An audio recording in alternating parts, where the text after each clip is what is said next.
right, Sean. Let's go ahead and tie up our capes. I got that aerodynamics with our capes. What do you say about cowls? That was a close call. Glad we figured it out, though. We're going to be talking about capes, cows, and close calls. Capes, cows, and close calls. Yeah, that's the one we got. That's it.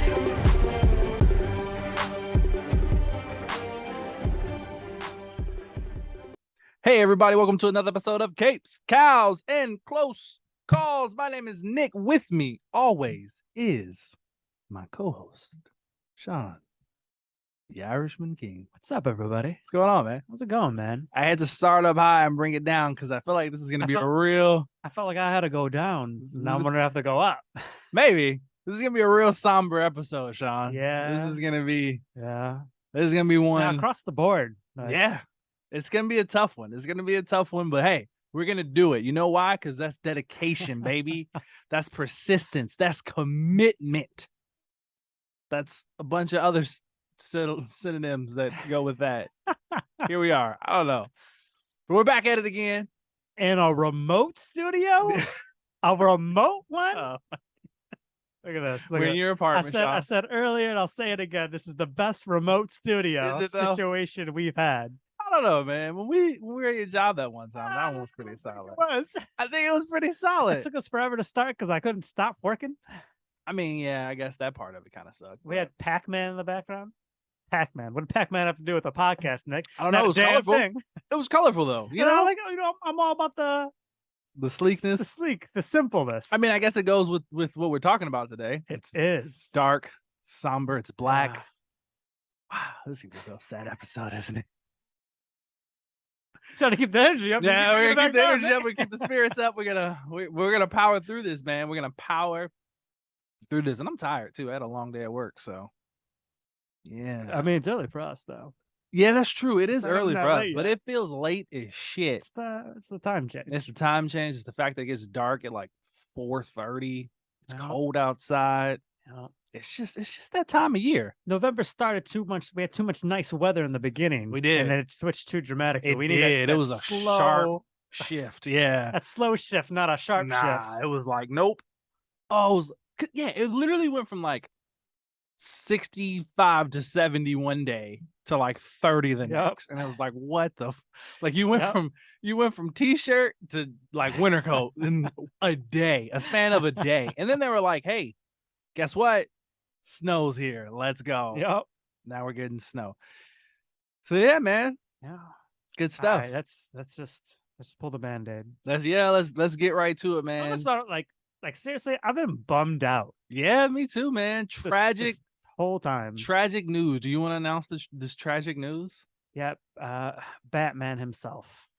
Basically. Kevin Conroy passed away. Man, at the age of 66, bro. Man. So young. It's younger than my parents. Crazy. No. Crazy. Man, it's and you broke the news to me. I did. Because I didn't believe. I saw it. I thought you were giving me good news. Bro, I was scrolling. Because the way you said it, you said like you're about to hit me with some good news. Did I? So you built me up, Nick. I'm sorry. I'm so sorry. I was sitting there. Did you hear it? And I was like, this is gonna be some great news right now. This is gonna be nah, man. I have another kid on the way. Bro, I was won the lottery. I wish. Shit. I was fucking scrolling on Facebook, man, and I saw an image of him, and it said from the year he was born to 2022, and I was just like, that's Kevin Conroy. No. Right? Like that can't be no. right. No. What are people doing? No. I Googled it. Instantly, it was like every article from like 30 minutes prior was just like the iconic voice of Batman passes away at 66, and I was just like, what the fuck is going on? Yeah. Like, wow, bro. Man, it's tough. You can tell it's hit the real comic fans. Yeah, for sure. Like the people that are real in it, like the amount of TikToks, the amount of articles, the amount of Facebook posts I've seen, fucking people doing the drawings of like Batman saying goodbye to an old friend, all kinds of things. Yeah, man. Dude, to a good percentage of people, Kevin Conroy is Batman. He's Batman and he's Bruce Wayne. You know what I mean? Like I reposted a clip from an episode that I did with Danny. You know, and we were talking about Batman, and I asked him who was his Batman, and you know, obviously people always think the live action versions. They think Christian Bale, they think Michael Keaton, they think Ben Affleck. I mean, shit, we got Robert Pattinson now, but like his answer was Kevin Conroy, and like that felt it's so true because to a lot of people that's Batman. It doesn't matter that he was never fully in the suit. You know what I mean? Like he is. When I read a Batman comic, that is the voice I hear in my head. Me too. Anytime I see Batman in animation, that's the voice I expect to hear. Shit. But anytime I see Batman, I expect to hear Kevin Conroy's voice. And now, like, we won't ever get anything new from him. He's easily the pinnacle of who Batman was his actor version. Like everything I compare, you know how like everybody compares, like, I'm trying to think of a good example of this. Like I compare every other version of Batman that we see, right? All the live actions, all the other animated things that he's not to that version that he played. Yeah. Because to me, he was the standard. That was like, this is who Batman is. Yeah, he was the epitome. And how close you can get to his version is how good and how much I'll enjoy your Batman. Yeah, I agree with that. 100%, man. And you know, that role meant so much to him. There was a comic that came out earlier this year. DC did a Pride comic book, you know, to represent Pride Month. Right. And I didn't know that he was gay. And he had an excerpt in this comic where they introduced like a bunch of LGBTQ characters in DC Comics. And at the end of it was Kevin Conroy's comic about his life and about who he was.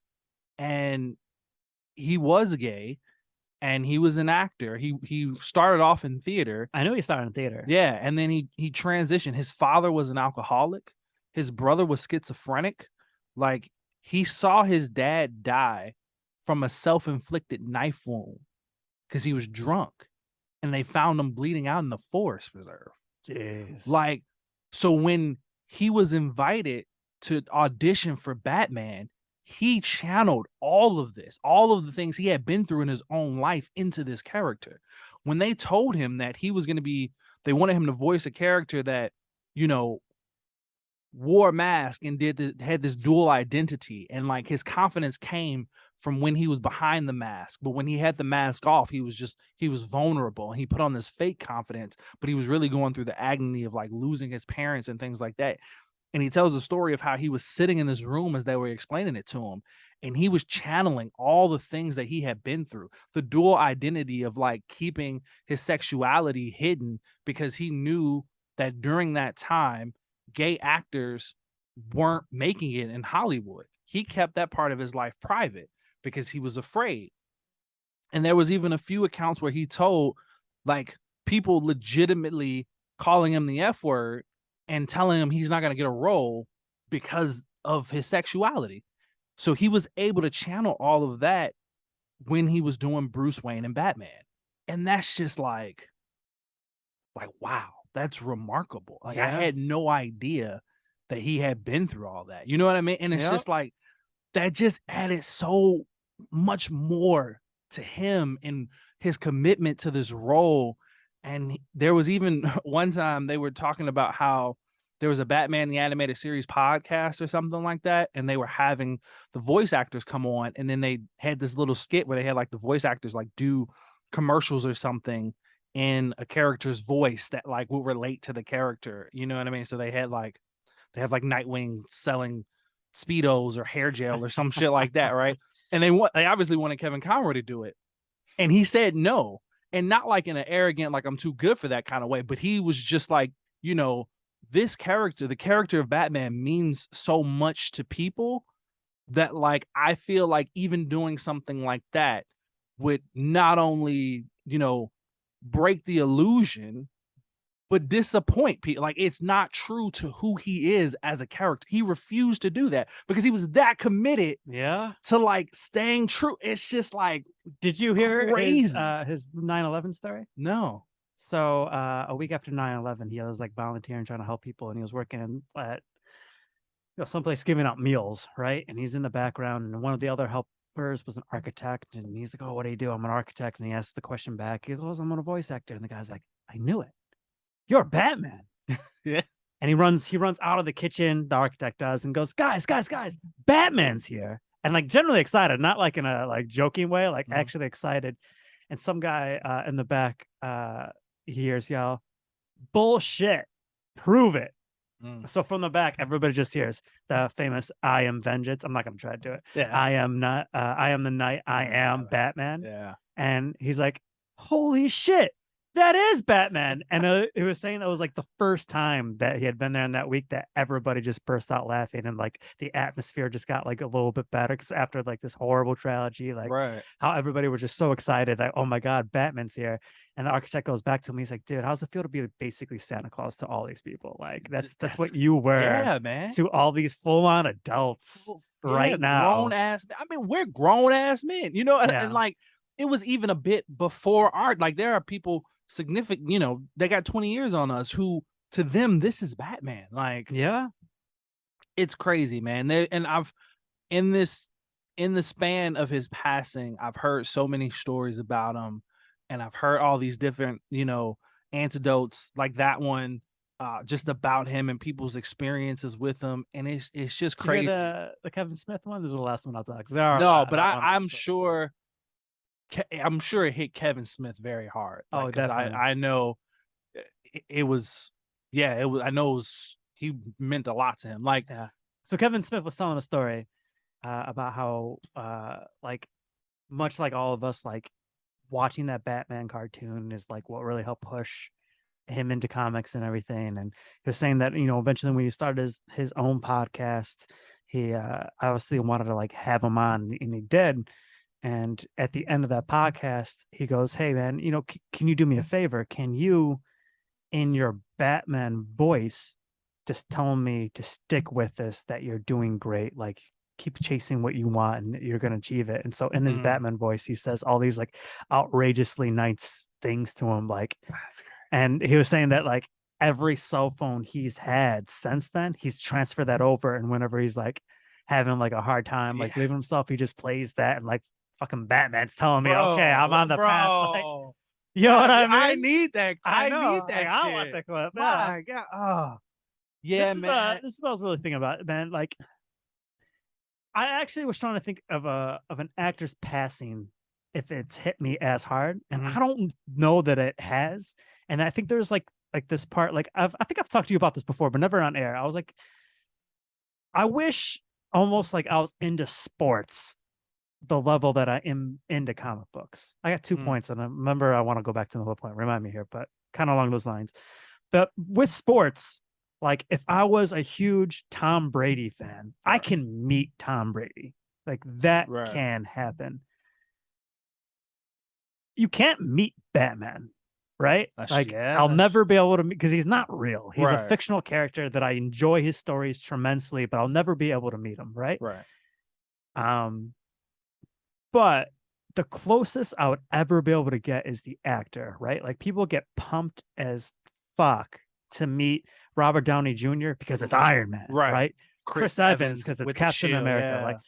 Like there's no other actor that has portrayed Batman that I would feel that like not Adam West, not Michael Keaton, not even Christian Bale, not Robert Pattinson. Like now, if I went and I met Ben Affleck, I don't even think I would go straight to Batman, to be honest with you. I'd probably be naming other roles before I did. Like he is like a great live action Batman, but like Kevin Conroy legitimately was like the closest you'll ever get to like meeting Batman was that actor, because he did such an amazing portrayal. Such an amazing and it's sad. Like I like thinking back, man. We should have went to the conventions and shit. That's exactly what I was like, thinking, man. And you brought it up. You were like, "Hey, man!" Like when I told you about this, you were like, "We should do an episode for Kevin Conroy, kind of like what we did with Stan Lee." And the thing about Stan Lee is like we met him. Like I mean, we didn't like meet. Like we met the guy. We saw him in person. We got to shake his hand. We got an autograph from him. We never got that with Kevin Conroy, and it sucks now. It sucks to think that we never did that. Like, why did we never do that? I'm saying, man. it's just like, I honestly been fuck. thinking about that all week. I was like, why did I never? Why? Yeah. Why?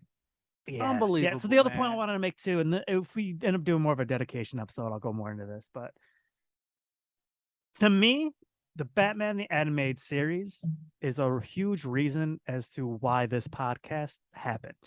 Yeah. Because without me being a little kid watching that show, without Kevin Conroy doing such an, I'm not saying he's the writer, but without him doing such an amazing job as playing Batman, then I wouldn't have gotten so into comic books. I wouldn't have had kept up with comic books because my older brother bought all the fucking Batman the Animated Series Right. DVDs, and I kept stealing them from him and trying to race them and watch the episodes before him. Like, Right. if that didn't happen, that wouldn't have reached me to get to all these movies, to get to the point where you and I both are working at fucking Best Buy and debating that the Avengers and the Justice League, who's going to win, Right. which ultimately got you into comic books because you went to college after this conversation, went to a comic book store and came and pitched this idea to me. Without this show, Nick, our show wouldn't have existed. Yeah. And like I already said it, and I don't want to keep hitting the same point, but like that's what I compare every single live action version is to the version that comes from the animated series. Yeah. Because that was Batman. I couldn't even tell you. I remember telling you, but I was so pumped to see him do a live action version.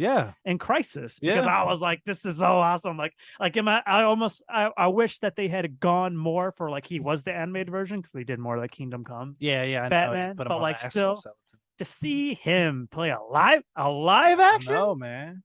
That was crazy, dude. It was, and he talked about in that comic when he was channeling everything, and he said the lines for the first time. He said he pulled and he spoke this voice that he didn't even recognize. He was just like, I don't know where this voice came from, but it happened, and it's just like, man, like everything he went through led up to that moment, him getting that role, and it's just.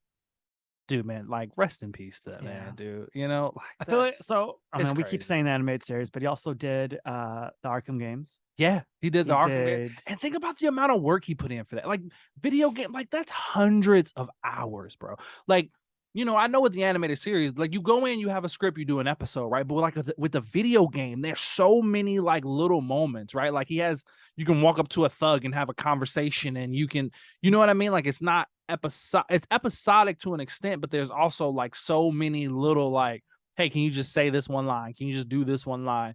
The game at this point branches off into this direction or this direction. Right. So you got to do both. Like it's the amount of dedication he had to this character. It's just like, man.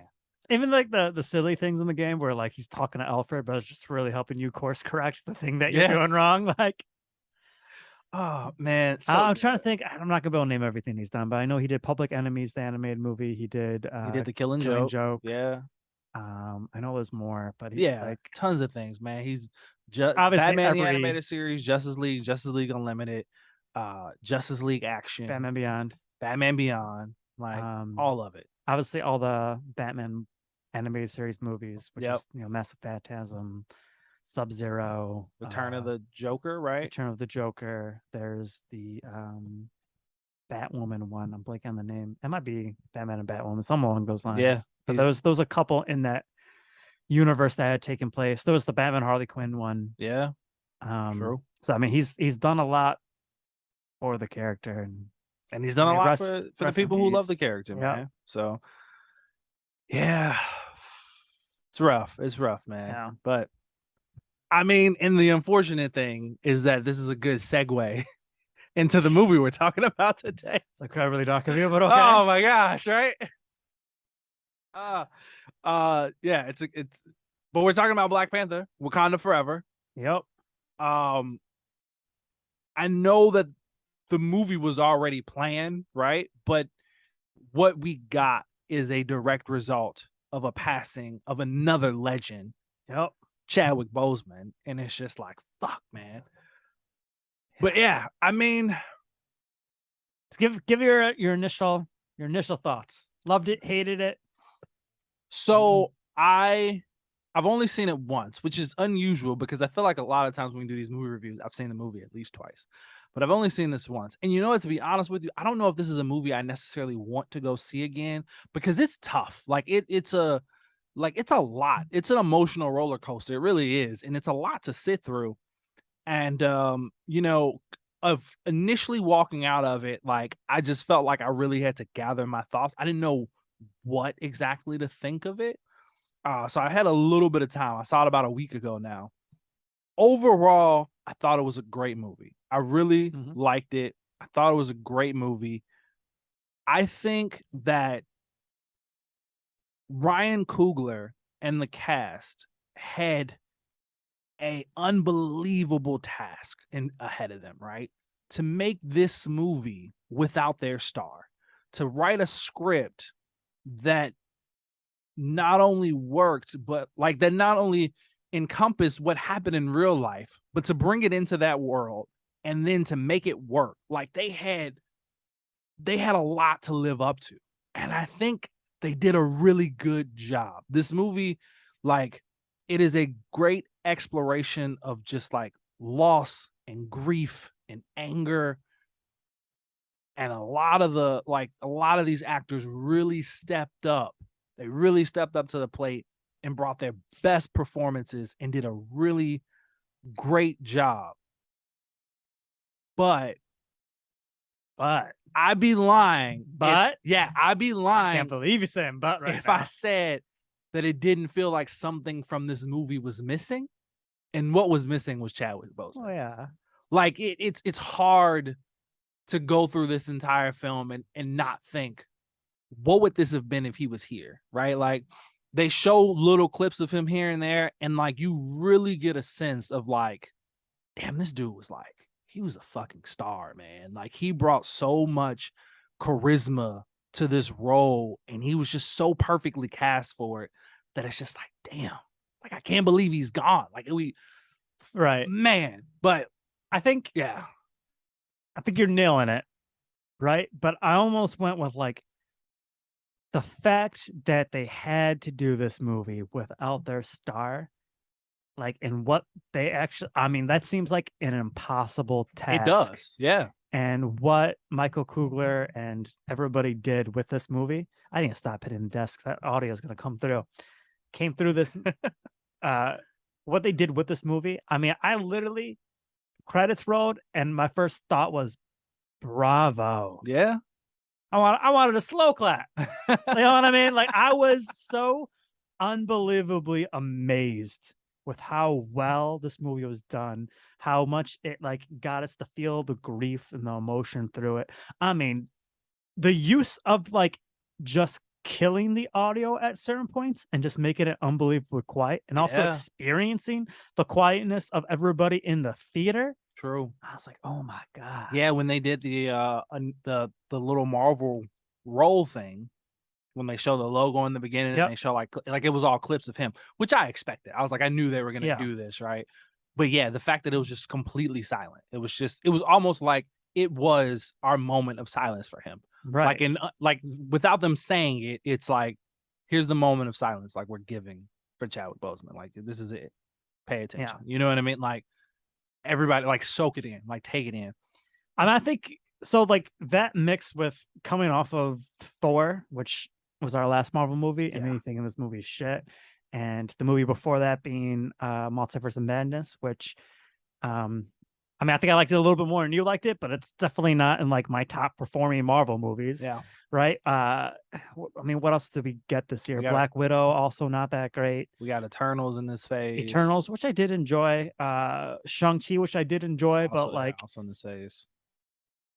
To me, easily in this phase, I shouldn't say easily, Spider-Man was amazing because of what they accomplished with bringing all the other characters in. Right. But if I had to tell you which movie I thought was a better movie, not necessarily what I enjoyed more, but a better movie, this is easily the best movie in the phase. And I honestly, I think maybe I spoke a little too soon.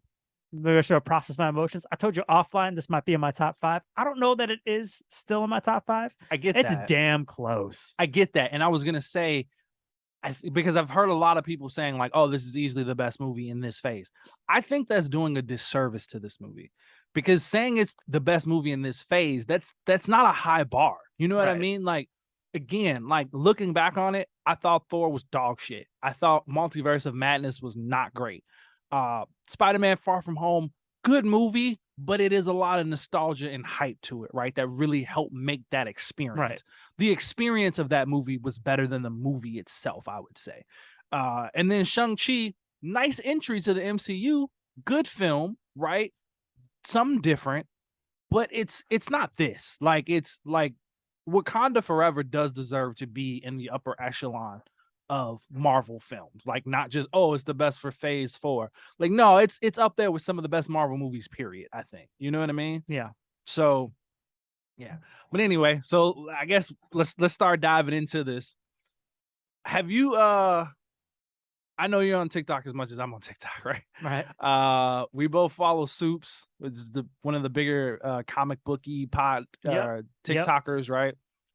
He made a comment about how he didn't like them putting a funeral in the movie because he just felt like it didn't, he says it didn't sit right with him, that it felt to him that they were using this as a, like, they were capitalizing on his death as a way to like sell tickets or whatever, and that didn't sit right with him. How do you feel about that statement? It's a deep question there, Nick. It's a deep question. I'm gonna start with, Do you feel like that's what they were trying to do? no. Yeah. So this is my thing too with and I'm not gonna go on here and shit talk Soups. He's a young guy, and what he's accomplished and what he's going to accomplish is very, very impressive. Yeah, I mean, look, the I dude's will way bigger than we are. You know, Yes. he'll probably never I mean, fucking hear He this. probably never hear this. He has millions of followers on his TikTok. I don't know about his also social medias. He just announced that he's apparently going to get a cameo in a Marvel movie. I mean, kudos to them. I think he's only like 22, so kudos to the man. I remember early on my TikTok consuming, I guess, liking him, and the more I watched him, the more I felt like he was less genuine, and he would just kind of say things to get views and to get comments and to get likes. Like, again, I don't put this against him, really, kind of, I do, but I think he definitely doesn't give his genuine points on literally anything. Oh wow. I don't think he's genuine at all. Okay. I mean, that's fair. Which is harsh, but like, I've seen a lot of people kind of hate on Soups, and I don't want to make this whole thing about Soups right now, Yeah. but like, I've seen a lot of people hate on him, and they do a lot of comparison videos of like what he was talking about when he first started versus what he does now. And I think like a prime example is like, we were somewhat making fun of people like him when we made our trailer review of Thor: Love and Thunder. Yeah. And so for our listeners that are not currently on our TikTok, go ahead, go on our TikTok and follow it and like all our videos. But we have 2 trailer reviews on there, and one is our genuine reaction as huge comic book fans, huge Thor fans, breaking it down, what we liked, what we disliked. And the other one is us acting over the top. Knocking on this I table. know, it's killing me. Because we haven't had a table in front of us in Yeah, forever. we haven't. I just put my hands on my legs here. But right. So like, again, Soup saying that feels to me a little bit like you're kind of just trying to say the thing that's going to go against what everybody else is kind of feeling to get all those views and get all those comments. The way I feel about it is they got the Chadwick's family's approval to do this. And if anybody's going to like really care about it, it should be them. They got the approval. And this was a way for us as the fans to also kind of like say goodbye to an amazing actor, a guy that portrayed an amazing character. So, I mean, you can easily argue that his Black Panther is just as good, if not better, than Robert Downey Jr.'s Iron Man or Hugh Jackman's Wolverine, right? 100%. Like, he's even more so comic book accurate than like the other actors doing it, right? So having this in the movie and having this as a way that we can kind of say goodbye to this character, I thought was beautiful. And it wasn't over the top, right? No, it wasn't. I was worried, and I don't know if this is jumping ahead, I was worried that they would like do his death weird, right? Like, I didn't think they should get too much into the details, especially Yeah. if they go the route of like he's gonna die from a disease, Right. right? Like, I don't think they should have done exactly the way that Chadwick had died. Yeah. I think the fact that they were so like subtle, or like they didn't get into those details, rather, right? Like, it was the perfect way to do it. Yeah. I think they accomplished it in a way that wasn't at all disrespectful, which also, again, could have been an extremely difficult task to do. And kudos for them for being able to do it. Yeah, man. I feel like and that's the thing. I do feel like they channeled a lot of real life into this. You know what I mean? Because I saw an interview, like a short clip of an interview of Letitia Wright, which is the woman who plays Shuri. And she was talking about how she found out about Chadwick dying, right? And she was saying, yeah, she was saying that, like, she didn't believe it. Like, she got a call from like one of her agents or some shit, and they were just like, "Hey, do you want to say something about Chadwick?" And she's like, "What are you talking about?" And they're like, have you not, like, what, have you not heard? And like, she didn't believe it. She even tried to call him. She was just like, "I'm gonna call him and find out. Like, I don't know what the fuck everybody's talking about, but like, I'm just gonna fucking call him." Right? This is not the one I heard. She calls him. Obviously, he didn't answer. Daniel Kaluuya, which is the guy who was a part of the Jabari, the cloth people who like betrayed T'Challa or whatever in the first movie. The husband of Okoye. Yeah. He called her and she missed his call, and she said he never calls anybody. Like, if you know him, he never calls anybody. So she called him back and he was like, have you heard? And she's like, "What? Like, can y'all stop bullshitting me? Like, what are you talking about?" And she's like, "If this is true, like, don't say anything." And he was just dead silent. And she said she started looking for her other phone. And he's like, "What are you doing?" And she's like, "I'm looking for my other phone so I can call him." And he was like, "You can't call him. Like, he's gone." So to me, a lot of us didn't know that he was struggling with cancer. Like, it came to as a shock to so many people.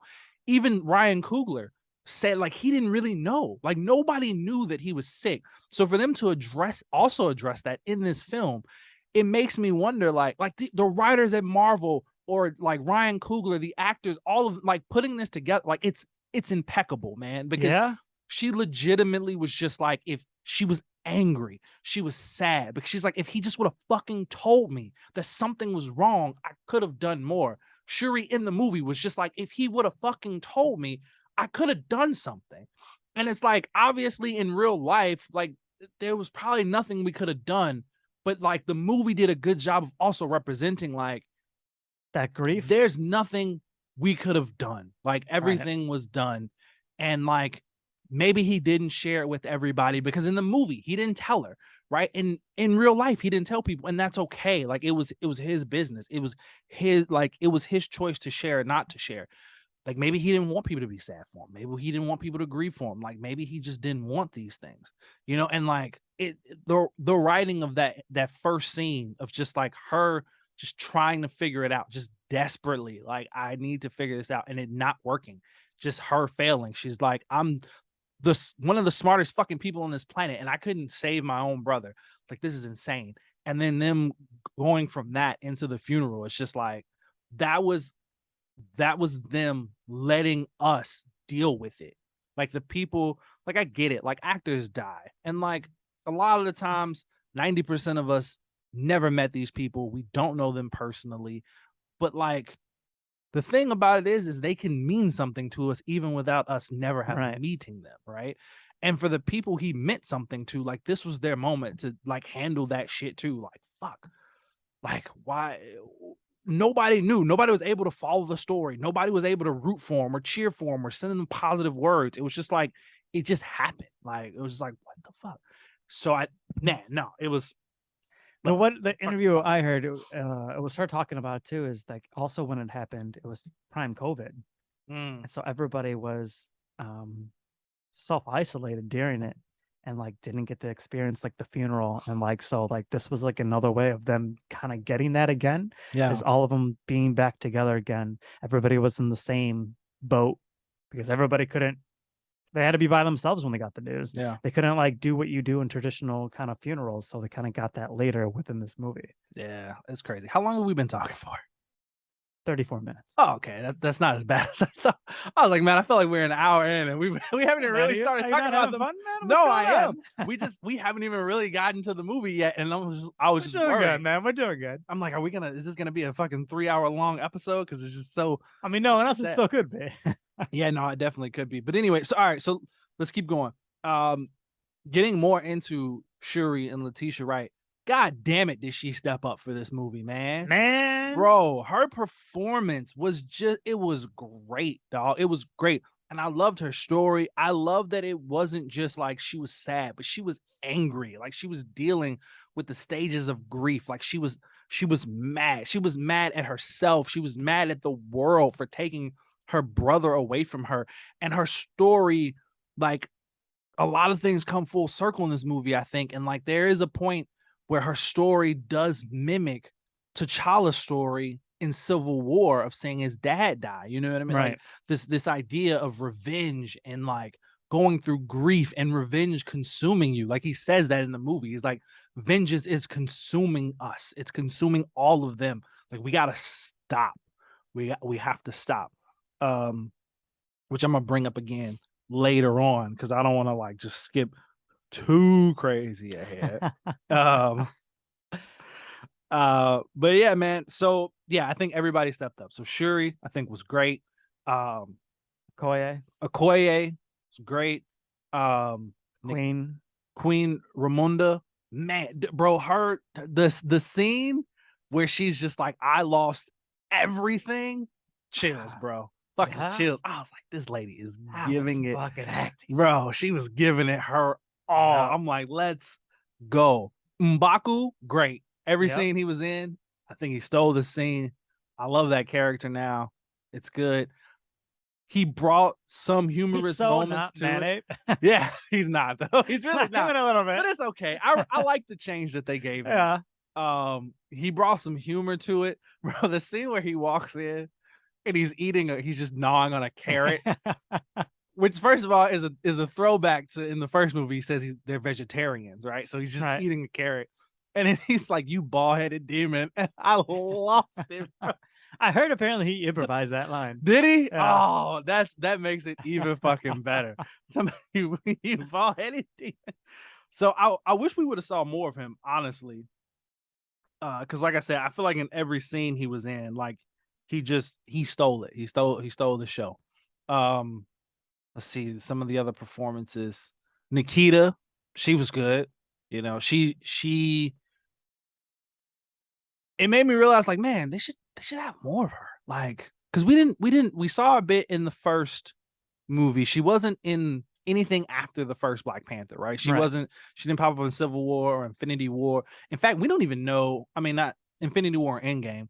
We don't even know like if she got snapped away. Like, has she been here? Did she suffer for being gone for 5 years? Like, you know what I mean? Like, where was she at? Man, which character is Nikita? His love interest in the first movie. They explain it. Do they? Did you miss that? Yeah, I mean, I know she went to teach. Oh, she didn't get snapped away. That's why she went away, right? Yeah, she went away. Originally because he got snapped away. Right. So she had to deal with losing him twice. Right. Yeah, she does specifically. And I don't want to jump to just like the end of this movie. Yeah, no, I know. But you're right. She does say she had to deal with she had to deal twice. Yeah. That was a little confusing to me at first. So what's funny is the person I saw the movie with actually explained it to me. She's like, "Oh no, this," and I was like, "Oh no, you're right." And then I saw the TikToks explaining it too. But yeah, so she, I'm actually trying to place. I think she does leave because of the snap and the pain, and it hurts too much, and that's why she leaves. Which gets a little tricky, right? Because the snap, like, was at Wakanda. So why weren't they all fighting at Wakanda? Why am I saying that? I don't know. You're saying it real Wakanda. He was like, Wakanda? Why is there a Q in there, Sean? I don't know. I'm mumbling. So I'm just gonna say it. Was she pregnant already? And that's why she was already leaving? Yeah. She stayed gone because it hurt too much. That's a good point. I Yeah. kind of feel like that's what happened. That might have been. Yeah. Yeah. That would make sense. Yeah. I get that. Because like she should have been fighting, like, yeah, that's true. or at least in scenes and like, oh, I can't fight, I'm pregnant. Like, yeah, because when Queen Ramonda goes to get her, she's like, you've infiltrated like places all over the planet. Like you've done so, like your level of espionage and skill is like top notch. It's fucking unmatched. Like I need you. Like you gotta go do it. You're the only one who can. And it's just like, man, is she really that skilled? And then I mean, sure enough, she fucking she makes that shit happen. Did you know the kid was in that scene? He's one of the little kids. I realized it later. I was like, oh, he was in there. All of us have to realize it later. Yeah, but no, not at, I mean, not obviously not at first. I mean, I was asking if you had realized that. Yeah, no, I didn't think too much of it. I was just like, oh, okay, yeah, cool, whatever. It's just, it's just a kid. Everett Ross though, that whole shit with like Everett Ross and like the chick from Seinfeld, and that didn't need to be in there. From Seinfeld. I was like, that's what you said last time. Nah, she's in a bunch of movies now, man. She's like our Amanda Waller for Marvel here. She's like them being in there is a way of tying it into the greater MCU, but like realistically, like we didn't need those things. Yeah, I didn't hate it though. I mean, okay. It was definitely not needed for the overall story. No, right? It had no effect to it, but for the point of view of like I think they still kind of tied it in well, because like the whole reason for the conflict is the outside world wanting vibranium. Yeah. Right. And particularly the US wanting vibranium. So they're trying to get it. So they're using everybody wants that vibranium. Machine, and without even telling her. Yeah. And so like this is kind of like showing how the US, and we also saw how like France is all trying to get this resource, and kind of like, they're like civil with Wakanda, but they're not fucking acting like it. Yeah. Which is probably a little realistic of what it would be like. 100%, bro. So they'd be like, we gotta go get that shit. I feel like the fact that they're like divorced, which that's just for comedy. Yeah. Like, that's not gonna really do anything to the overall story. Right. And it still gives us that element of like where is this all going? Yeah, that's true. Seems like the I just think I think if it was like an after credit scene, it would have been fine. I don't think it necessarily needed or added much to the story, but yeah, it is what it is. I mean, they got to do it, right? Like at the end of the day, this is what they do. They're Marvel. Like all the movies got to tie in. Actually, because like outside of that, Ross is that character? Yeah, Everett Ross. I'm pretty sure is his name. Such a forgettable character. Oh, yes, he is. Because I forget that he's even in the first movie. I forgot about it, and then I saw his face. Like, oh yeah, that guy. Yeah, I was like, oh okay, he's back. But yeah, other than that, because he's not Phil Coulson. You know what I mean? And I feel like they try to make him like that, but he's not. Yeah, you're not Phil Coulson. He even kind of looks like him a little bit, and it's just like, nah, dude, you're not. That's not Phil. That's not look anything like. You don't think so? I think he looks a little like him. They're just two white guys. Yeah, maybe that's what. Maybe that's what it is. In suits, yeah, maybe that's what it is. So yeah, that was kind of pointless. Okoye, I think her performance was also great. I love again, she was going through her own kind of lost story, right? Like she also lost her king. Like she couldn't protect him. That's her whole fucking job. That's what she's literally dedicated her life to, is protecting her king. And then, she goes out with Shuri and she loses Shuri. And then her title, she probably feels like she lost the father too. Yeah, because she's clearly had that role then as well.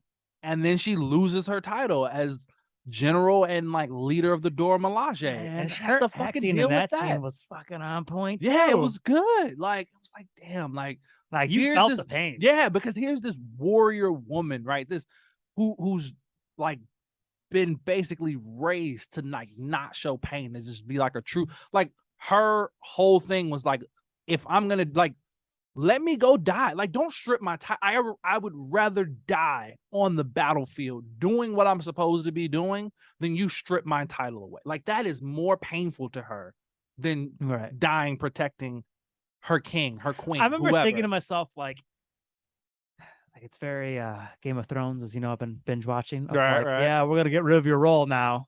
But on the other hand, I was like, man, your daughter's missing. And Yeah. she's probably one of the best people to go I get thought her. that too. I was like, I don't know if you're making the best decision Yeah. there. And they even told her, like, her counsel was kind of like, are you sure you want to do that? I don't know. They're sitting there like, I mean, she fought her own husband for you. Like, They did, yeah. like just a few years ago. Yeah, just a few years ago, she was He's ready. still not around. Yeah, she was ready to kill him. And so yeah, that was that. But yeah, overall, I liked her story too. It was good. And I liked her scenes. I liked her action scenes. I liked her fight scenes. Yeah. Fight scenes with her were good. Yeah, let's see. The other Dora Milaje woman. Mm-hmm. What's her name? I don't know. You know what I'm talking about, though, right? Yeah, the one she went to go see. Is this her first movie? I think so. All right, good. Because I was like, man, I don't remember this I don't- character at all. She may have been in the last one, but her role definitely wasn't as big. Gotcha. But she's in the comics. Yes. Pretty sure. Okay. Yeah. Because she becomes one of the things. Yeah. What are they? Do you know what they are called? I forgot. Shuri Man, gave these him names are some so. name. But that's like I didn't even realize because I don't read that much Black Panther. I more read like things that Black Panther are in, but not like straight Black Panther all that often. That those are like straight up, like those are even comic accurate suits. Like, Yeah, they are straight out of the comics. I was like, oh, I didn't know that until afterwards. Yeah, they are. We're gonna loop back to that. All right, so let's get to. Let me see if I got something before we hop to that. Let's get to the big bad of the movie, huh? Let's get to Namor. Namor the Submariner. No more. Yeah. Kukulkan. Ah, I've been waiting since that cool. movie Yeah. to do that here. The Serpent Sea God. Yes. Isn't that what they call it? Oh no, the Serpent Feather God. Yes. Yeah. Fucking good, man. Bravo. Fucking Bravo. good, bro. And I He know is definitely the top of the Marvel villains. dude, he's up there. He's definitely Place up that, there. is he a villain or is he just an antagonist? You know what I Yeah, mean? man. No, Are he's you good. a villain? He You fucking are, but you're not. nailed that. He nailed that role, man. Bro. The arrogance he brought to the role, the confidence, even the little witty banter, the slight comic relief here and there. Like, oh, it was flawless. It was so good. It was so good. Amazing. And Man, they did. they successfully got a dude with fucking wings on his ankles and not make it super corny. And not make it just look ridiculous. Even the wings, bro. Even the wings came off as a bit intimidating, right? Because when those fucking wings start going and you hear the sound, you're like, holy shit, he's about to do some stuff. He's moving fast as shit. Yeah, dude, he was fucking fast as fuck, boy. Like he boom. And like I was wondering, I'm like, how are they gonna make him fly with those wings on his feet? But like I loved it because it was just kind of like he'd like turn a corner and it's like he'd stick his feet out as if he was like a fucking like run or like sliding, you know what I mean? Yeah. And it was just like it was just his wings like catch it. Oh, it was so good. I was just like, man. Or like the scene where not the first one, but when he comes to Wakanda for the first time and he comes out of the water and you just hear like the buzzing of his wings. Yep. And it's just like, damn, like even that was like, oh man, that sound is just like, fuck, that means he's really about to do some shit. Oh, so good. And they made him strong, you know what I mean? And like it was strong in a way where I was just like, no, like none of this feels unbelievable to me, you know, like none of it feels like they went too far. Like the fact that he was able to just take out helicopters on his own, like he was the threat. Yeah. Felt I was like a true threat. I was actually talking to my coworker about that today because he was asking this, kind of jumping a little bit, but he was asking, he's like, wasn't he supposed to be weakened by like drying them out and like having the dryers or whatever that technology was on him? And I was saying, yeah, but yeah, think about the fact that even with him being weak, he was starting out so much stronger than what the heart-shaped herb was going to do for Shuri. Oh, 100%. Right? Like he threw a helicopter. He in the air, bro. In the air. It's not even like he had the ground to support him. Like he just was flinging that bitch around. And yeah, so he went from, I mean, they say he was almost as strong as the Hulk, right? Which if he fought the Hulk, like the Hulk would beat the shit out of him eventually, but he'd get some good hits in, right? But I mean, he's up there. He's strong enough to take yeah, he ain't Hulk strong. yeah, nah. But he's strong enough to take a punch from the Hulk, which says a lot. You know what I Yeah. mean? Because so far, the only people we've seen to be able to do that is fucking Thor and Iron Man in 6 layers of fucking tech. You know what I mean? Like, and even that, he was struggling. So to say he's at that level, like, yeah, weakening him basically just brought him down to like Captain America strength, right? It's like it just evened the playing field. It didn't make him so weak that he couldn't fight back. It just leveled it for sure. Like that's really what it did. And like again, it's one of those moments where I was just like, man, to have seen T'Challa face off against this guy would have been so good. But it's just I know we gotta let it go. But man, it would honestly it was though, tough. it would have been, I feel like it would have a very different movie. It would have been. It definitely would have been. And you know, I like Namor. I liked his motivation because it's very like they changed a lot about him. His origin, I mean, it's pretty much a completely different. Yeah, his origin is completely different. They didn't even call it Atlantis. They didn't. Which I get it. I think they between take it away from like, don't relate this to Aquaman. Yeah, like, and we're a different thing. Also, the Little Mermaid's coming out, and that's Atlantis. You know what I mean? Yeah. So yeah, they're probably just like, yeah, we'll just do something different. But I like the new backstory. I like that, like it just made sense well for the story. It did. It made perfect sense, and I like that. There was like this Mayan Aztec inspiration and like this kind of stuff. And this is like this ancient city. He straight up called himself a mutant. They're not shying away from that word anymore. Like it's like I'm a fucking mutant. Like that's what I am. And like whether or not it was like X-Men mutant, that's still left ambiguous. But he straight up used the word mutant. So it's like, oh, we're in there. I'm just gonna say it. Yeah, some bullshit. If that's the route they go, it's not. Yeah, no. You're clearly mutated by the heart-shaped herb, not like evolution. Right. And I like that they intertwine so much of whatever that herb is called, not the heart shape. It was basically the same herb, but just the water form of it. Right. But it was like it was like a different, it's like a variation of it, right? It was just its cousin. Yeah, exactly. I like that they were just like, yeah, no, we got vibranium too. Like, yeah, some of it landed on Earth, but you thought it just landed in Africa? There's fucking the planet is 70% water. You think none of it came down here? When it did, our stash. Yeah, we fucking took it. Like, and like they have like vibranium fucking armor and weapons and stuff. And it's like, yeah. Did you figure out how to make it like a sun? Because we figured out how to make it like a sun. Did you guys do that? You guys, yeah. It was like, we got a sun under the water down here. That's cool. So I feel like shout out to Malcolm. I don't know if you saw this clip, but he had a very good point that I don't think I was quite thinking about, but I feel like Neymar or Nomar, I like saying that so much better. It's so much more fun.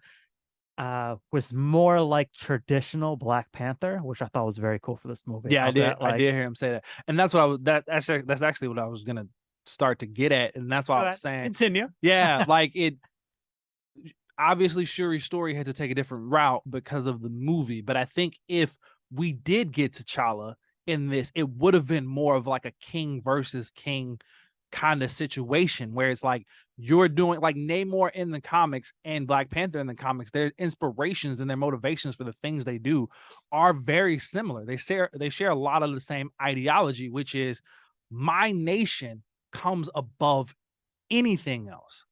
My duty, my sole responsibility is to protect my people.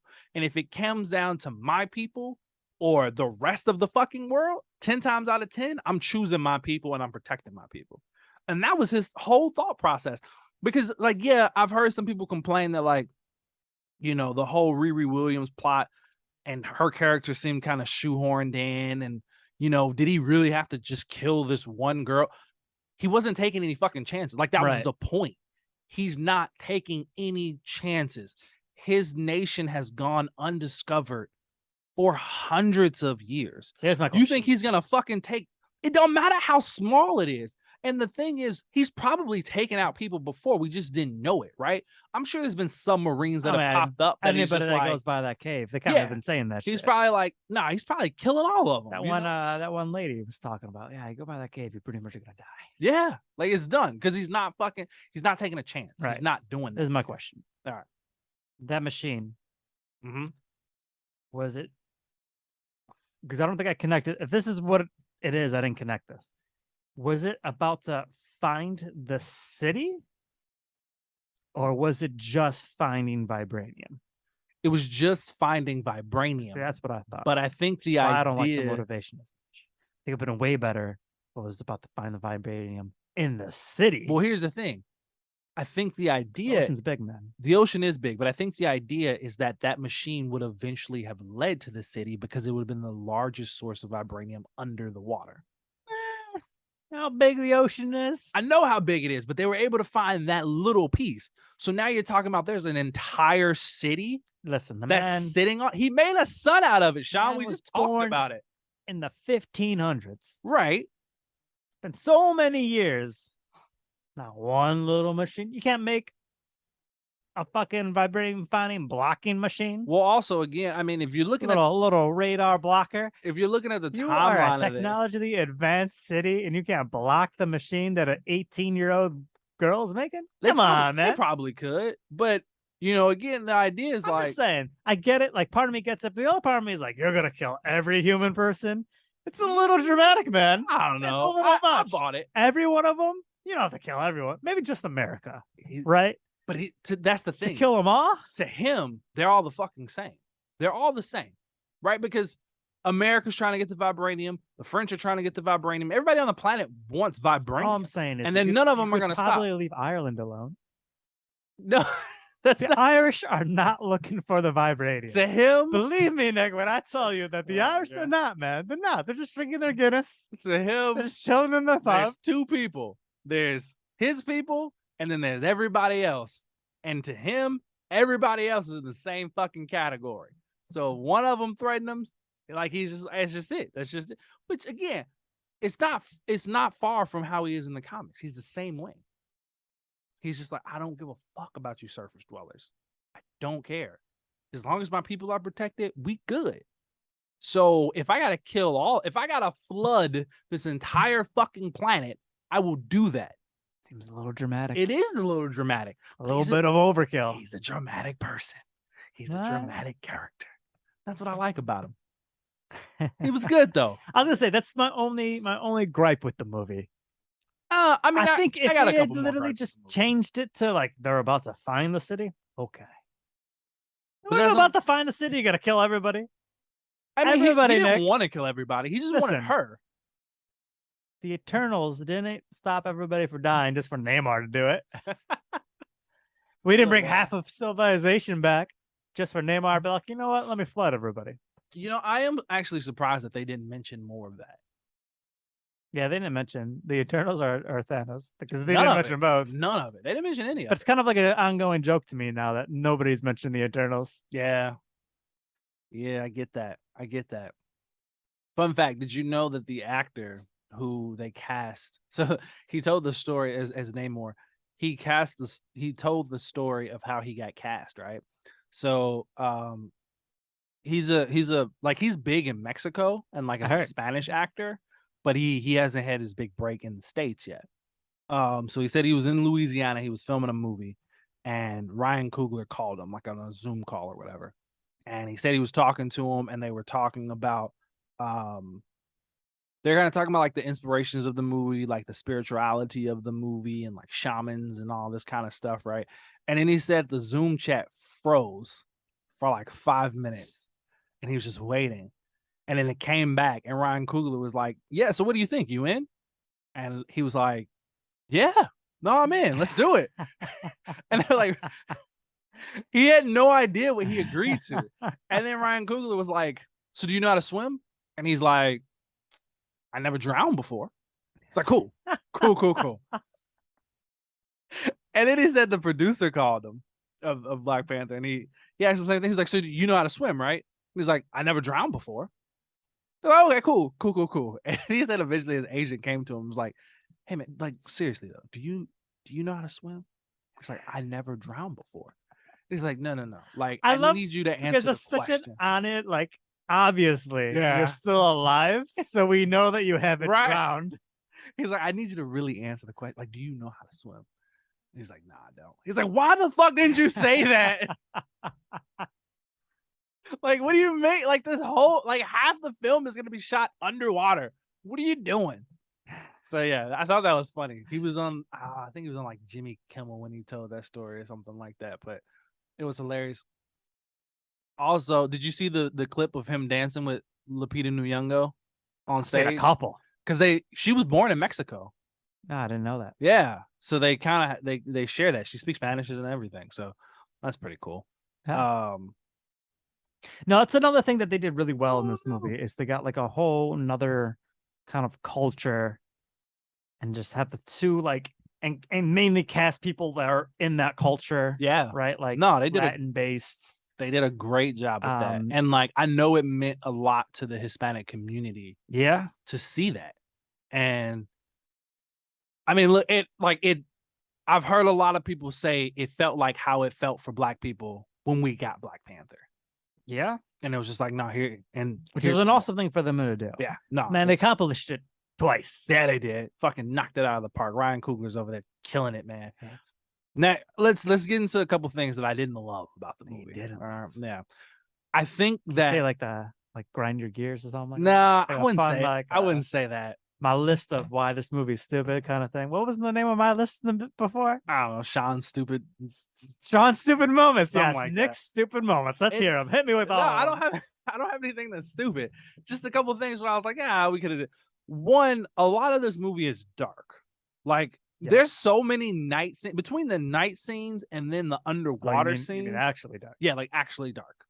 Like between the night scenes and the underwater scenes, I'm like, why is this movie so dark? Like metaphorically dark. No, I mean it is metaphorically dark, but it's also literally dark as well. Like there were a few times I'm just like, what the fuck is it?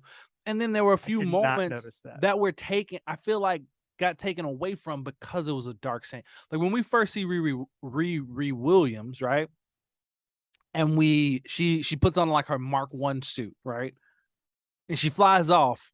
It's completely dark. Like she flies off into the night and like she's moving, and these scenes they just snap back to her and snap away, and it's just like so you save on that CGI. Yeah, I guess I'm guessing that's what it was. Apparently, this movie had like a $250 million budget, and it's very obvious where the budget went to and where they were like, yeah, we're gonna cut back on this a bit.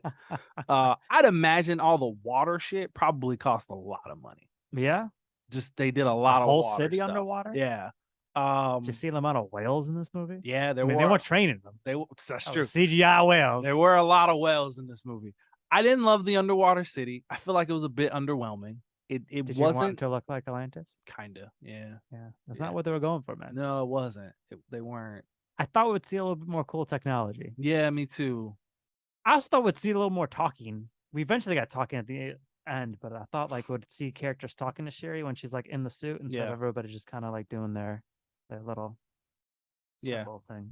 I also didn't like that suit. I was just like, that's really the one she was wearing. Yeah, I mean, they stole it. It may, they didn't make it. They stole it off the two submarines. You're right. That's a good point. Yeah, okay, that makes sense. I didn't think about that. I thought maybe that was like this one humor scene too. It's like, oh yeah, he was like, you and everything. But we got a suit.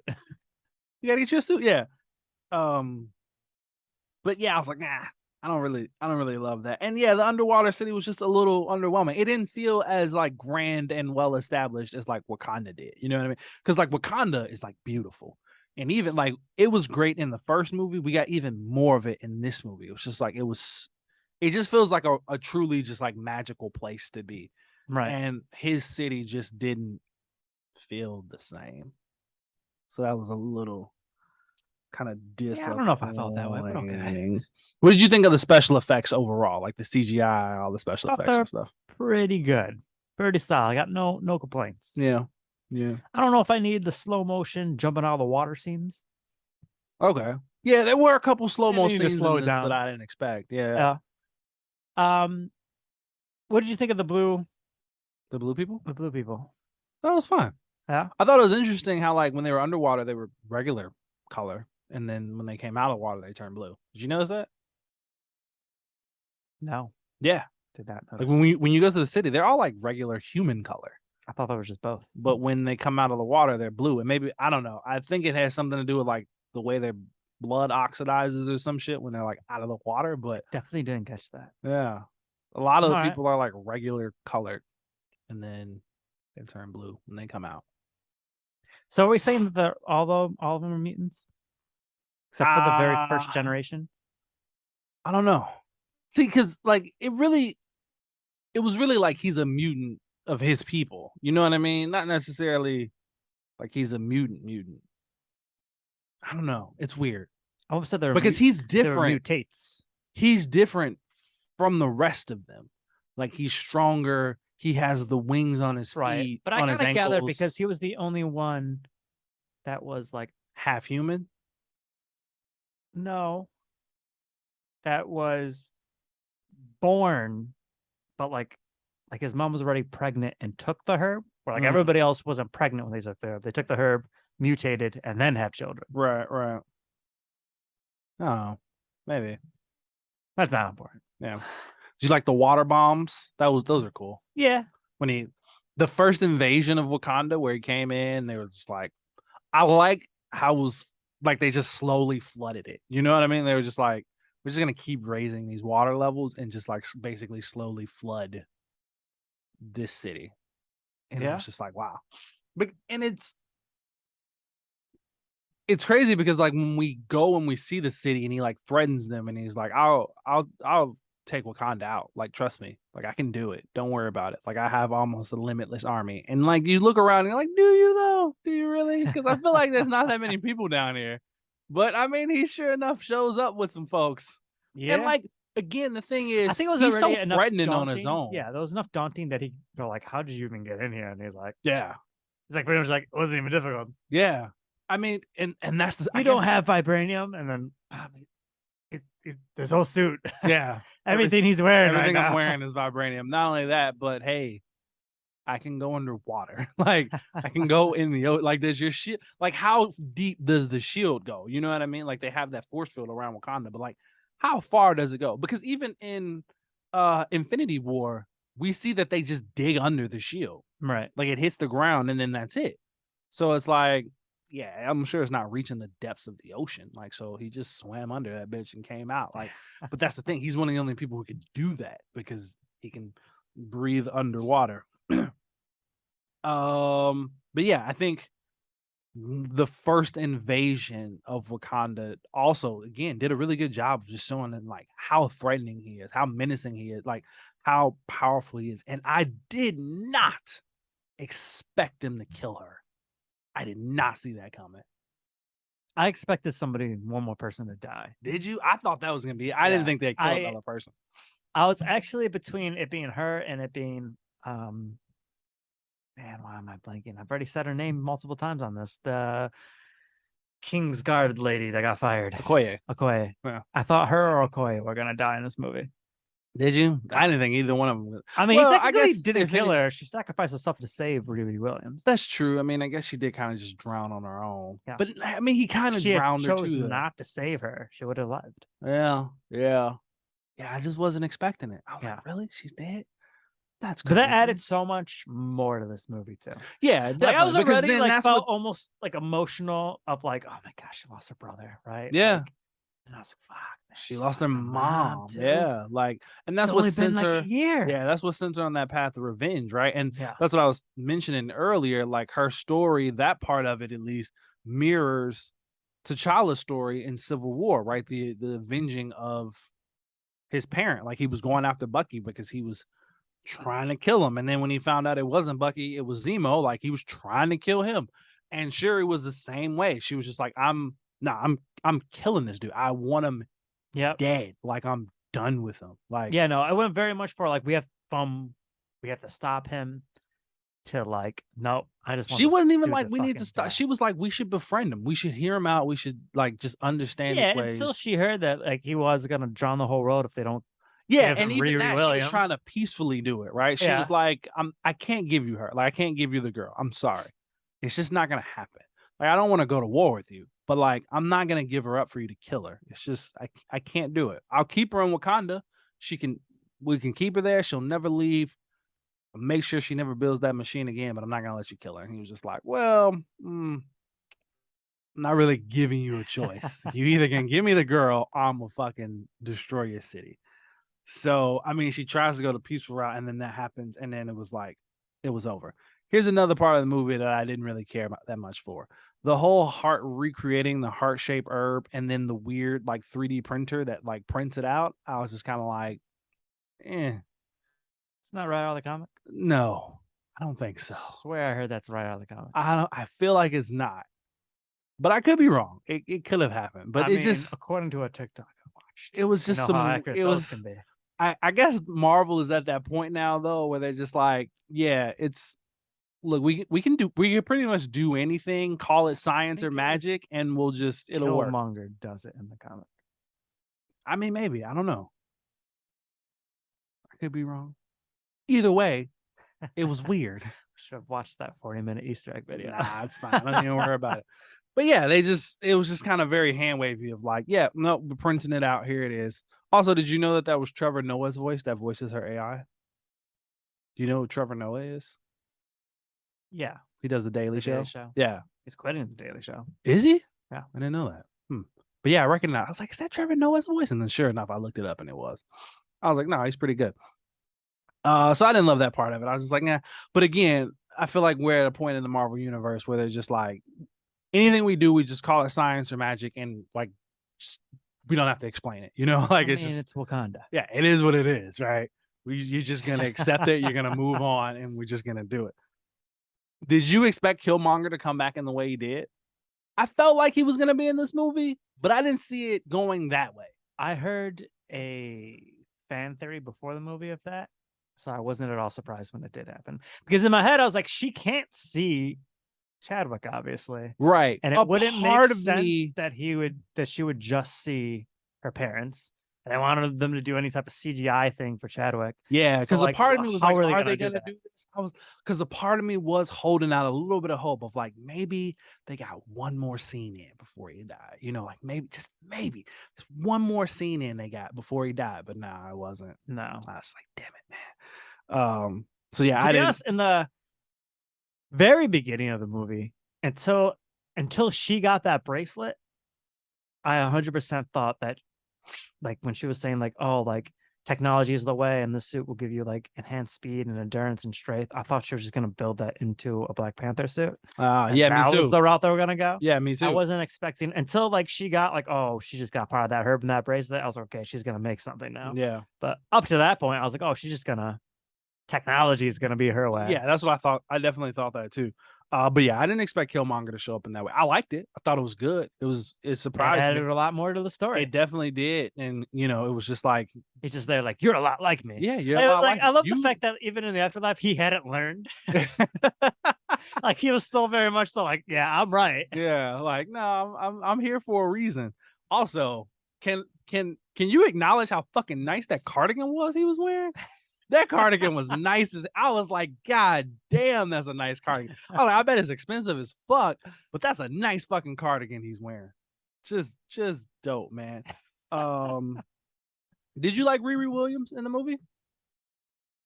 I mean, it added to like the point of the story of like how this whole conflict was going to start, but other than that, I didn't feel like we needed her in that movie either. Yeah, I get that. I didn't love her. I didn't hate her. I think like it still is, but it isn't, right? Like she was still very much going with like her suit was kind of based off of Stark tech. Right. But now I feel like it's very much so like Wakanda is going to be a huge influence for her versus like I wanted somehow Iron Man to be a big influence for her in her own way. I still think it's going to be the replacement. Yeah, I still think it's going to be both. I think that's why I took the suit away from her. I think they were like, yeah, we're taking this away from you so that in her own series or movie, like we have to see her go through like, I gotta figure this shit out. I need another suit. Like I think it very clearly set up this arc of her going through like I was able to be younger. I did too. When they were like, oh, she's 19. I was like, she should have been like 15. Yeah. Isn't that her thing? Like, didn't she graduate at like 15? Yeah, she's 15 in the comic books when she builds her first Iron Man suit. But she also graduates college at like 15, doesn't she? I don't know if she graduates, but I think she's in college. Yeah. So yeah, I didn't like. Oh, you're just like a regular age college student. Yeah, I didn't like that they aged her up. That wasn't my favorite either. I wish they. I agree. I wish they would have made her a little younger. It's not like an absolute deal breaker, but I do wish they would have made her a little younger. But taking the suit away from her is very much like she's probably gonna have this urge of like, I want to be a hero now. Like I was able to do some good. And she's probably gonna like relive these moments in her head and just kind of have this aspiration of like, I want to help people now. And I need a suit to do that. So, and I don't have Wakanda tech anymore, so I'm gonna have to figure it out She's on in my own. Armored Wars next or her own series? I think she's in Armor Wars next. And then she's getting her own series? Yeah. I think that's how it's gonna go.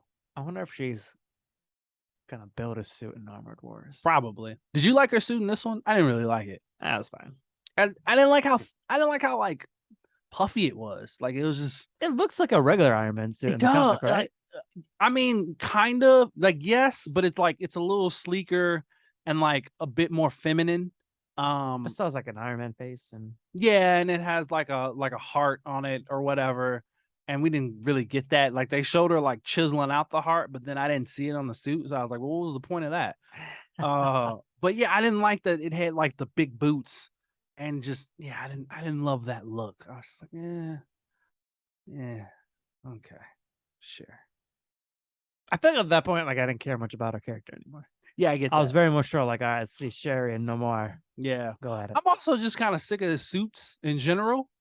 Like, I don't know. I feel like the MCU is overdoing it with the suits. It's like that flaw in that video where, like, why don't you build everybody's suit, Iron Man? I mean, yeah, that's true. Because, like, you got like 500 suits for yourself. You can help us all out. Yeah, Okoye got the suit too. The I can't remember what it was called, but I didn't like the way that one looked either. I was like, oh, it looks weird. And then the mask would come off. Supposed to be comic book accurate. I know, but I didn't like it in like real life. But you love comic book accurate suits. It's like your whole thing. Yeah, but that one just didn't look all that great to me. So anyway, but yeah, I didn't love that suit. That's just that's just me. I didn't love the way that looked. Also, Shuri's plan of like, hey, let's go out to the middle of the ocean where this guy is the most fucking powerful and try to fight him on a boat. She didn't care at that point. Not a good plan. She was going to sacrifice everybody to kill that man. Not a good plan. I mean, sure. Okay, so Shuri became Black Panther, which we all knew was going to happen. I don't think that really came as a surprise to anyone. To me, it's very obvious that she reluctantly became Black Panther. She saw it as more of like, there needs to be a Black Panther, and it's her way of getting revenge. She gives that little speech. She's like, oh, Wakanda has always, the Black Panther has never failed to protect Wakanda. But realistically, I think it was more so like, this is my way of getting revenge and killing this guy. Yep. You're all going to rally behind me now. Yeah, exactly. So I don't know. So A, she's clearly not ready to like be an actual leader because that was a dumb fucking plan. Right. I was just like, really? That's the best she's not going to be.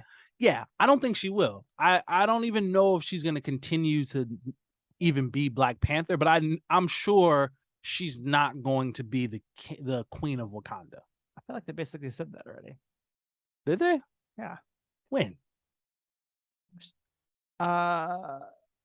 M'Baku shows up for like the fight to figure out who's going to be the leader, and she's like, the queen has, or the Black Panther has sent me. She will not be attending. Oh, who's going to challenge me? So he's going to be the leader. So the way I took it, he's going to be the leader, and they're going to separate the leader and the Black Panther. Oh, okay. So she will be the Black Panther, the protector, but she will not be queen. Right. She won't M'Baku be the will be king, He'll be the king of Wakanda, while she is the protector. Which makes sense. He really stepped up, and he did what he needed to do. And again, I love when he's like, "What? We don't got? What you think because we're in the mountains, we don't have books?" Yeah. It's like, he really did. Yeah. Every scene he was in was great. It was. He stole the scene every single time. He's in there. It's like, I would kill that winged man. Yeah, like the fishman. The fishman. Final fight. What did you think? I liked it actually. Because I knew it had to be more like. It couldn't just be like she fought him, because like while she can fight, she's not like to the level of Nemoir's ability to fight. So like the fact that it kind of came down to her somewhat reliant on her technology on top of her fighting and weakening him skills. Like, I'm gonna somewhat outsmart you. I'm gonna use my technology to kind of make up for the fact that I can't really take you hand in hand. Put you in a giant microwave. Yeah. Yeah. So I enjoyed it. Yeah. Yeah. The fight was It brutal. wasn't like an insane CGI, No, it wasn't. annoying fight that yeah. DC does at the end of every movie. Like this was like It felt very personal. It Yeah. felt very like intimate. You know, it was a brutal fight. She got stabbed. Like, and She not did. like, oh, just stabbed in the arm or the shoulder. Like, nah, he fucking impaled her. Like, Yep. like if she wasn't wearing that suit and she didn't have that herb, like she'd be gone. Like that was it for her. But I also like that she kind of beat the shit out of him too. You know, like she And blew rips him up. one of those freaking wings off. Yeah, yeah, and then blew him up. And for a split second, I was like, no, they did not just kill this guy. No, they. No, I didn't. knew she wasn't gonna kill him. Yeah, but then I was like, nah, okay, yeah, no, it makes sense. He wouldn't die from Yeah, that. show who she was. Yeah. But again, I like the full circle of like her realizing that, because you could easily argue like, why didn't she kill him? Because just a few seconds before that, she was killing a bunch of people. Yeah, I am now. Shit. Final fight was brutal. Full circle. It came back around to like, she realized that she can't just rely on revenge anymore. Like her mom steps in and she's like, it's consuming you. You have to. She's been telling her basically from the beginning of the movie that like, you have to learn to let go. Like you have to let go. You got to move on. Life is still going. You have to let go. And she realizes like, oh fuck, this is my moment to let go.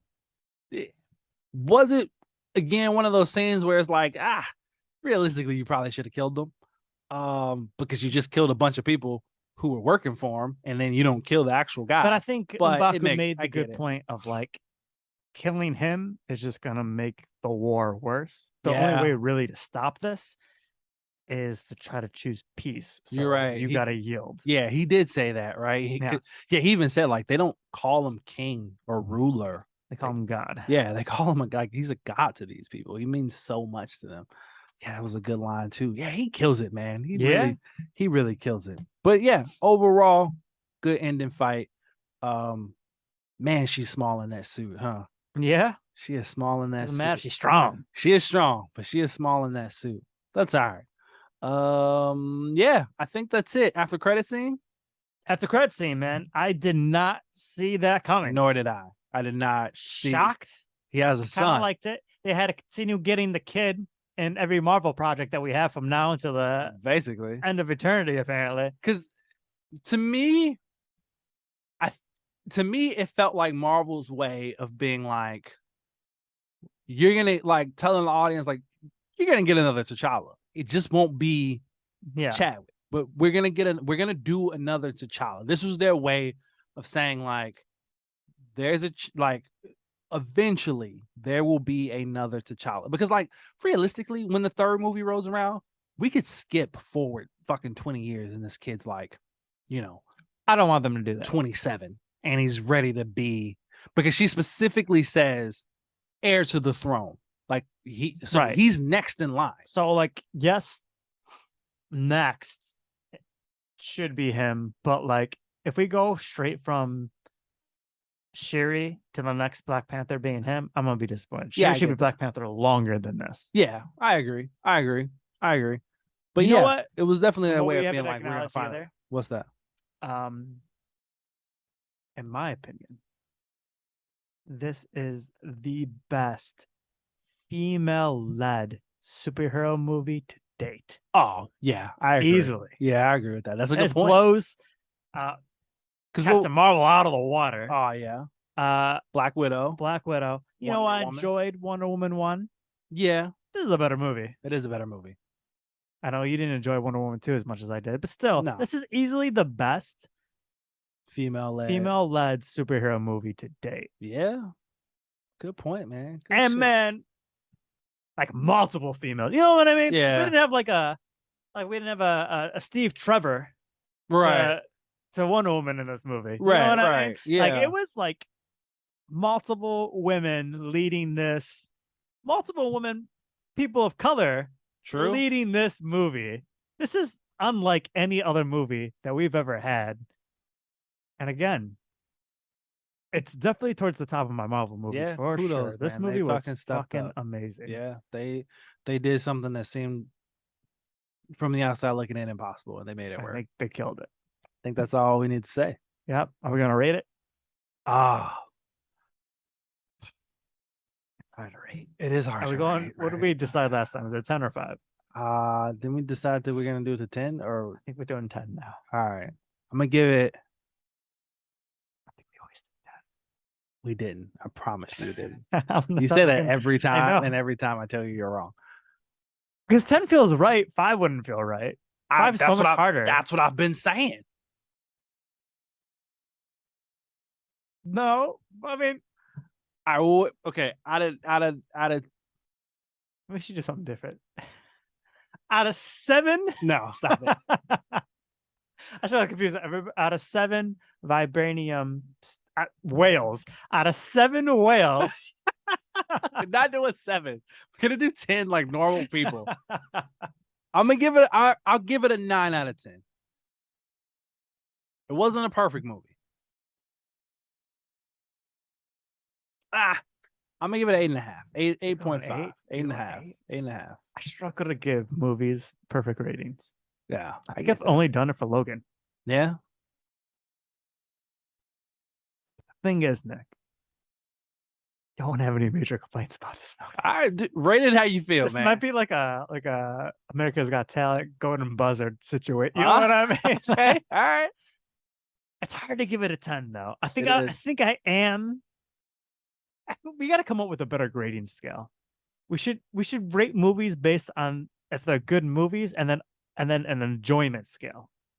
You know what I mean? Yeah, I get that. Because I didn't enjoy this movie as much as I enjoyed Endgame.